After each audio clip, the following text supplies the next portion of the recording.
Ayo. Ayo. This is CHGO Bets Daily. My name is Cody Delmendo. Who am I? And I'm joined by Lawrence. What's up? How do you say your last name? I never say it. Benedetto.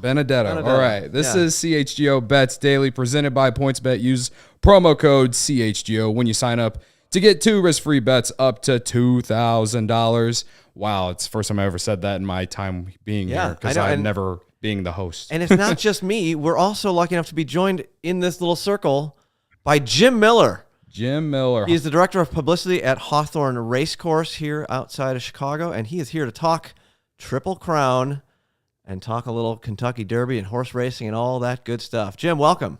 What's up, Lawrence? By the way, I love that you did the little hand motion with the Benedetto too. Yeah. You know, I am Italian. I live in Elmwood Park. I feel like I've got to automatically have the hand motion. Yeah. You can follow Jim on Twitter at Hawthorne Jim. I love that Twitter handle, by the way. Good to have you, man. Like I said before we went live, I know absolutely nothing about horse racing, so I'm ready to learn. I hope everyone tuning in is going to learn. We're going to talk to Jim. I got a sum of bets towards the end of the show, so stick around and learn a little bit about horse racing, and then also what we got going for tonight. So I'm excited. Lawrence, are you excited? Yeah, Jim, I'm very excited because I'll be honest, my love of horse racing goes back to when I was about 15 or 16, before I was legally allowed to be betting at Arlington Race Course, but I still was able to. And I'm a bit lapsed at this point. I feel like my knowledge of like current Triple Crown events is not as good as it used to be, if that makes any sense. Yeah, it does. You and I are actually a lot alike. I started at Arlington Park. My first wager, I think I was probably 10. So it's one of those things where, you know what, your parents bring you out to the races, you watch the horses. It's more exciting when you put a couple of bucks on the horse and you cheer for it and you hope that you come back with a couple of dollars in your pocket in return. But you're right. That's the thing about it. And the thing about horse racing and the thing about the Kentucky Derby and just horse racing in general that's really cool is it's pari-mutuel wagering. So the odds are set by what everybody bets in the race. So it can shift based on what everybody else is going to put through a race. So things aren't just set in stone by any means. The odds will shift throughout the course of the day leading up to the race and then all the way right until the horses break from the gate. So that's the one thing about it that's really nice. The house gets their take immediately off the top. Everything else goes right back to the fans. So when you're betting racing, you do want to look at the odds. You want to look at the different ways to make a little bit of money in the race. But you want to have action. And with a race like the Kentucky Derby, that's really what's the most important thing because everybody's watching this race. Everybody's betting this race. They call it the greatest 2 minutes in sports for a reason because that's what you're watching. You're focusing on these 2 minutes right around 6 o'clock on Saturday night. And when you have 20 horses in the gate in a race like it this year, guys, there's so much value to be had. We'll know with the post draw on Monday what all the numbers are going to be, what all the odds are going to be. But I can tell you this. Unlike a lot of other years where there's a standout racehorse, this year doesn't have it. You could have the favorite in the Derby go off at odds of 5-1. So when you're looking at a $12 winner, if the favorite wins, that's fine. There's going to be some huge prices in the race this year, guys. That is fantastic. So I'll say this: I'm not sure when the last time I won a bet on the Kentucky Derby, but what should we be looking for this year with it being so wide open? Like, what's the play? What are you trying to like do exactas, key horses? What's the plan here? Here's the way that I'm going to play it this year. The one thing about the Derby, guys, that you find when there's 20 horses in a race, it's very rare that a horse can close from way back and win the race because they have to weave their way through traffic. They have to find the perfect trip.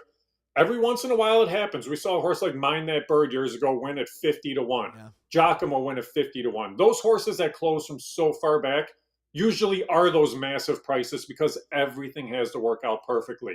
But when you watch a lot of Kentucky Derbies, the winner is either the horse that makes the lead or sits just off the pace because they get that perfect trip. They're able to sit just behind the pace, and they're able to avoid traffic. They're able to avoid dirt getting kicked in their face, things along those lines too. So that's what I look for in a race like this. So the horses that I'm looking for that I really want to see get in post positions right in the middle of the field are going to be horses like Messier, Taiba, Epicenter, the horse who's going to be the favorite. And then there's some long shots that you may want to look at. Smile Happy is a horse that could be a little bit of a long shot in here. Crown Pride, a horse coming from Japan that could be very tough. And then Cyberknife's a horse, guys, that you have to give consideration to. And the reason I say that is when you're racing in front of 100,000 fans, a lot of things can make horses really active. A horse like Cyberknife has already raced in front of 70,000 fans at Oaklawn Park in the Arkansas Derby.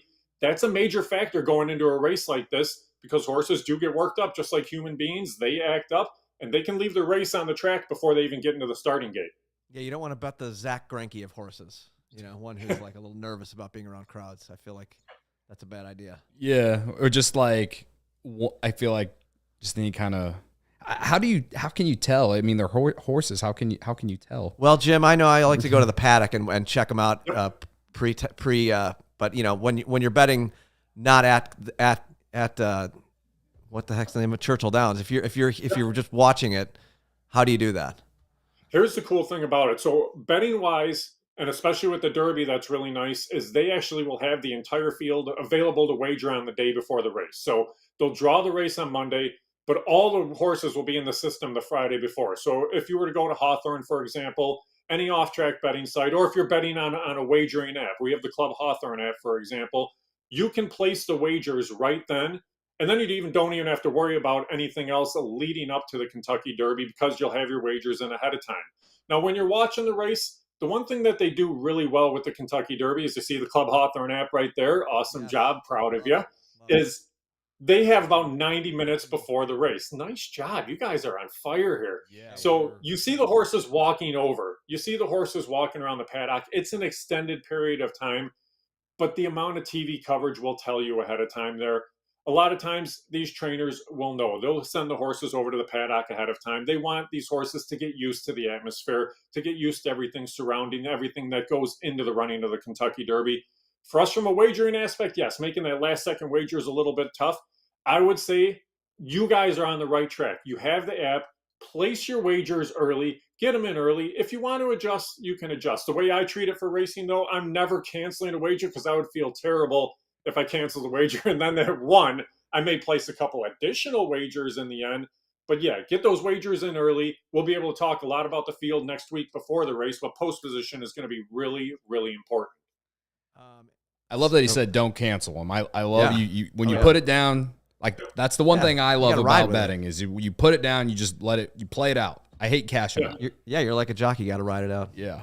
I always let it ride. You have to because you're going to feel so bad if you don't. But I've always been a first impression handicapper, meaning I can look at a race and within, say, 2-3 minutes know who the horses that I like are in the race. And then after that, determine how to wager it based on the odds. But at least I know who I'm kind of focused on. So I'm always going to follow that first impression. Maybe after the fact, I may see something that jumps out to me where there's just a little bit of value, a horse that I thought was going to be 10-1 and is sitting at 25-1. Then I'll throw a few bucks on that horse too. A little sprinkle. But at least my first impression, I'm always going to roll with those horses. Oh man, I love horse racing. I'm excited. Lawrence is so excited. I am excited to dabble in this next week. Again, never done it before.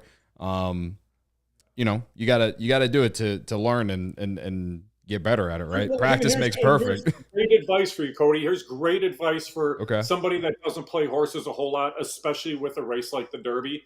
There's probably only going to be, say, 4 horses out of the entire field of 20 that are under 10-1 odds. Everybody else is going to be huge odds in the race.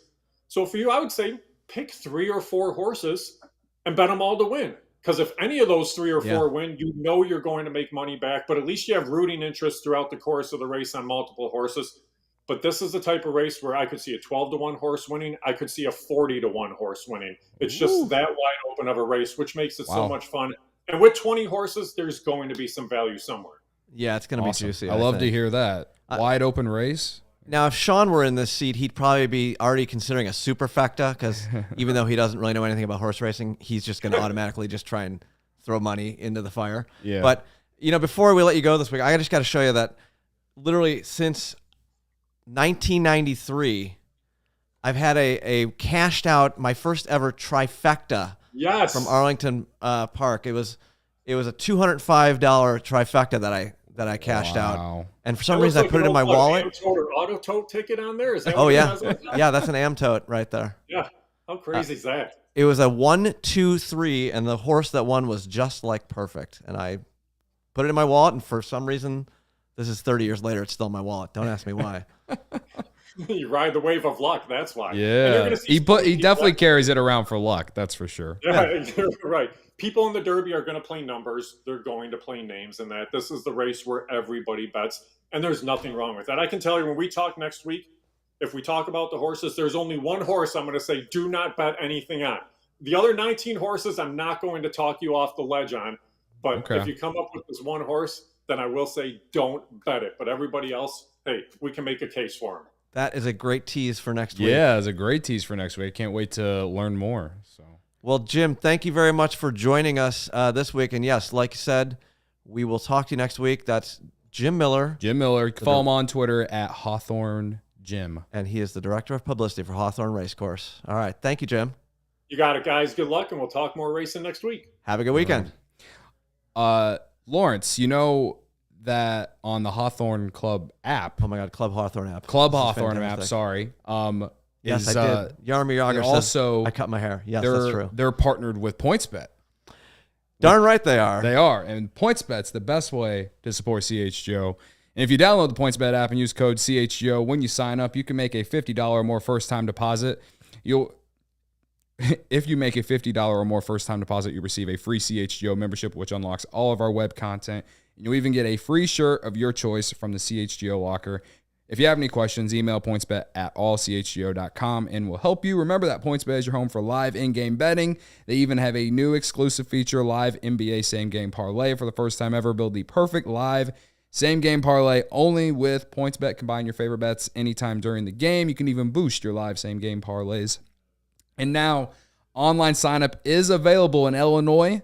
You can actually download the PointsBet app right now and register your account from start to finish, all from your phone. Use code CHGO to get two risk-free bets up to $2,000. So what are you waiting for? Once the game starts, don't just bet. Live your bet life with PointsBet. Gambling problem? Call 1-800-522-4700. And you're a regular Sean_W_Anderson with that, with that read. Yeah. That was smooth for not knowing anything about horse betting or horse racing. I tried to pull in a little bit. The law dog coming in, man. I've got 30 years of racing experience. We forgot to do it. Yeah, we forgot to. That's fine. That's fine. So this Club Hawthorne app's pretty fantastic. It gives you all the different the race courses that are currently out there racing. We've got Gulfstream Park. There's a race about to go off. You could bet on that. Keeneland. There's a race in Mexico, a 5.5 furlong dirt race in 4 minutes. Let's go. Belmont Park is racing. It's everywhere. We've got all different things we could bet on. It looks like there's some chariot racing, if you will. I always love those. The law dog is just showing how much of a horse racing degenerate he is. I love gambling on the ponies. It's my favorite thing. But you know what? Let's switch that and let's go back to the bank. Let's take a look at the bank real quick. Let's take a look at the bank. Sean always says Sean, this. Sean, he's not here, but let's make fun of him. We deposited $50 at the beginning of this show back in March. Sean has hit zero a handful of times now. That's not slander. He's Mr. El Busto. It's just facts. I'm sorry, Sean. I put $50 in, got all the way down to 11. I think I put in 25 so I could bet on Tiger to make the cut at the Masters. And I haven't had to put more money in since. I was at 177 yesterday, down to 140 today, thanks to the NFL draft and the Chicago Cubs for ruining my night last night. I had the Packers to draft a wide receiver. They did not. Yeah, and then I cut my hair. Spin zone on the Packers not drafting a wide receiver. The internet was hilarious because everyone was making fun of Aaron Rodgers probably being Well, he was on the McAfee show. We were doing the Bears pod, so I actually didn't get to see that, but apparently he was a little miffed by that. as one might imagine. Hey, but it is what it is. So that's where I'm at. 140 tonight. Because Sean's not here, I just was like, Dude, let's go all in tonight. Currently, You went wild. my points bet account currently has like $30 in it, but that's because I put all my bets down and none of them have started yet. So let's get into it. Yeah. How many wagers are you making for our big 3 tonight? We got 10. We got big 10. One, because Illinois got a huge transfer. Shout out to Terrence Shannon from Texas Tech. Let's go. Thank you, Joey. All right, let's start with what I've been riding. Whoever plays the Reds. It was the Padres who play the Reds. This weekend, the Rockies got the Reds. And the Rockies coming off a bad series against the Phillies, but I don't care. They're at Coors Field. That Reds pitching stinks. The Rockies going to put up a ton of runs. It's probably, honestly, the over is probably a good idea. But I like Rockies -1.5 at +155. Padres -1.5 at -105. They're in Pittsburgh. They're coming off a sweep of the Reds. Now they're going to play Pittsburgh, who's coming off a sweep from the Brewers. And it's the Pirates. I'm a Cubs fan. It sucks that they lost 3 or 4 against the Pirates, but I'm just saying I understand the Cubs are the Cubs right now. Long season. It's fine. Yeah, long season. That's what I'm going to keep telling myself. Not even May yet. Let's keep Joey, go back. I'm not done yet. Let's get to the White Sox game. I like the no-run first inning between them and the Angels. It's Giolito versus Syndergaard. Syndergaard's off to a decent start after being off all of last year because of injury. And the Sox can't even hit. And the Sox can't hit right now. So I like the no-run first inning, -145. I also like Shohei Ohtani, 2+ total bases. He's kind of been in a little slump.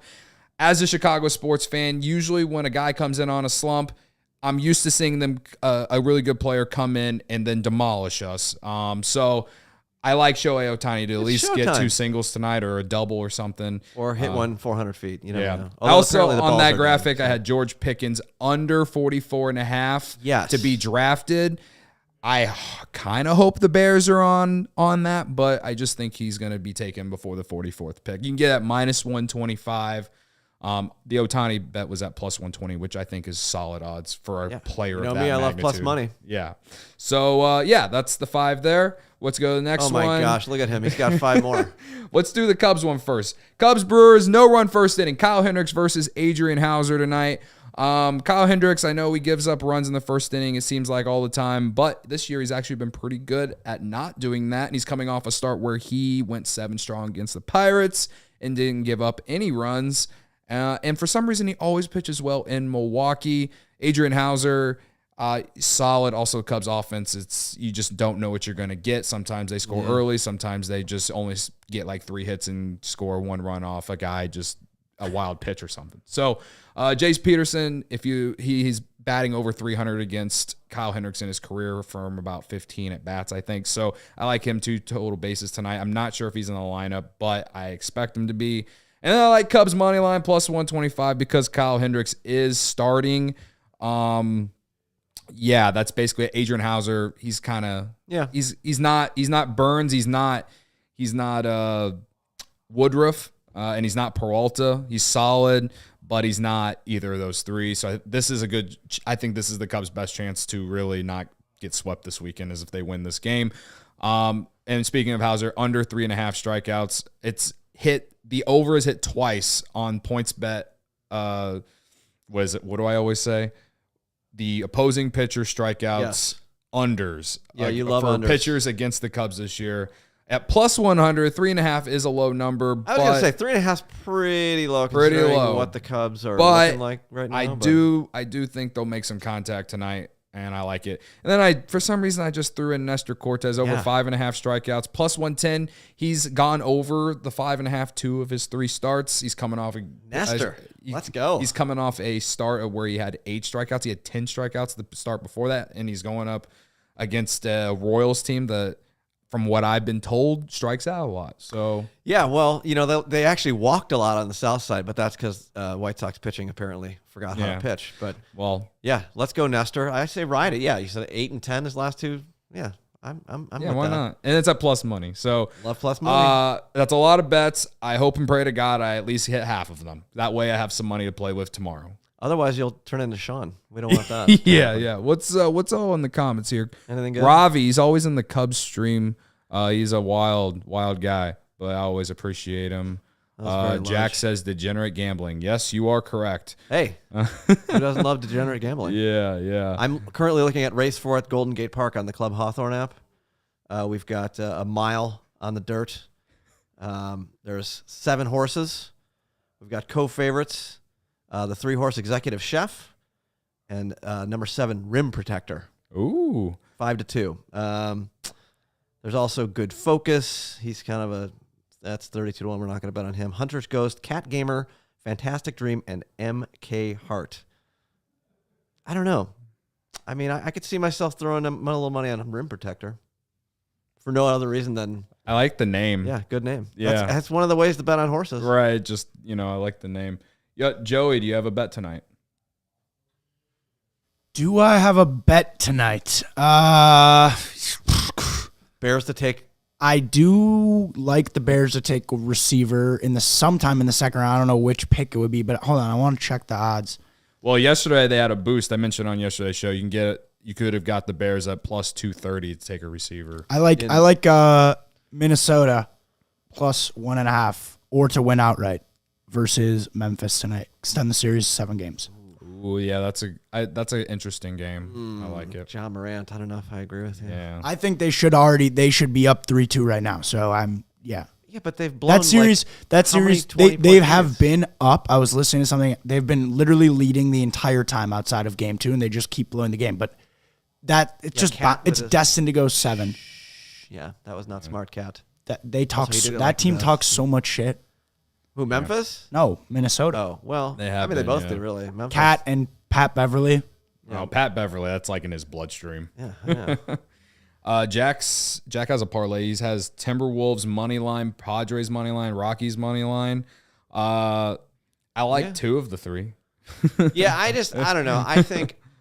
I just think Memphis is going to close it out tonight. Yeah, I kind of like Memphis to close it out too. After what Ja did in the fourth quarter in the last game, I'm just like, and like all the memes of him dunking on what's his name? Who was it? Edwards? Was it Edwards? No, it wasn't Edwards. It was Beasley. I think it was Malik Beasley. Malik Beasley. Yeah. I think they're taking a lot. Beasley. Yeah, he dug a grave for him. He's not coming back the rest of the series. Yeah. Anything else? You got any? You have any other plays outside of horse racing? And no, I think I'm gonna just continue not betting on basketball or baseball because I'm terrible. What would you put a bet on if you were like, what team will draft Malik Willis tonight? Oh, Malik Willis. Yeah. What is happening with him? He's still the Giants, on the board. Maybe. I gotta look again at who's top at? in that second round. I think it's gonna be the Seahawks. I could see that with Wilson gone. Yeah, I mean, is that like plus 250 odds or when I looked at it earlier today? It's not a bad bet, but I don't know if it's on PointsBet anymore. You go check it out. It is an intriguing bet. So yeah, I don't know. I don't think he'll go to Minnesota. People think he might go to Minnesota, but if they took him last night at 32, they would have gotten the 5th-year option. So they won't take him at 34. They unfortunately are tied to Kirk Cousins. They won't take him at 34. And they have Kellen Mond too. Well, Kellen Mond sucks. I mean, I'm just saying they got him. Ravi says house money Malik will be drafted by Minnesota. Yeah, and Ravi also said, I heard Mond is real bad. And yes, Ravi. He heard. He is real bad. Yeah. He heard from Mike Zimmer when he told the national media last year, basically. Yeah. Oh my God. All right. Well, I think that's going to do it. That's it. You can follow me on Twitter at Cody_CHGO. The Law Dog. Hey, follow me at Law on the Draw and enjoy my short hair because I was kind of just feeling this is fun. We should, we love Sean. We love Sean. This is me and Sean's show, but like, it's nice to have Lawrence not behind the computer for once and right here. So I like being in that little circle though. Maybe one of these weeks we'll let me or Sean be behind the computer and let you sit here. It'll be like bring your kids to work day. Yeah, I don't know about that. Thanks to Joey for being our producer today out of nowhere because we just kind of scrambled around to get this done. Go Bears. Go Bears. We got to get some picks tonight. Please do not hurt me tonight. We'll talk to you next Monday when we are millionaires.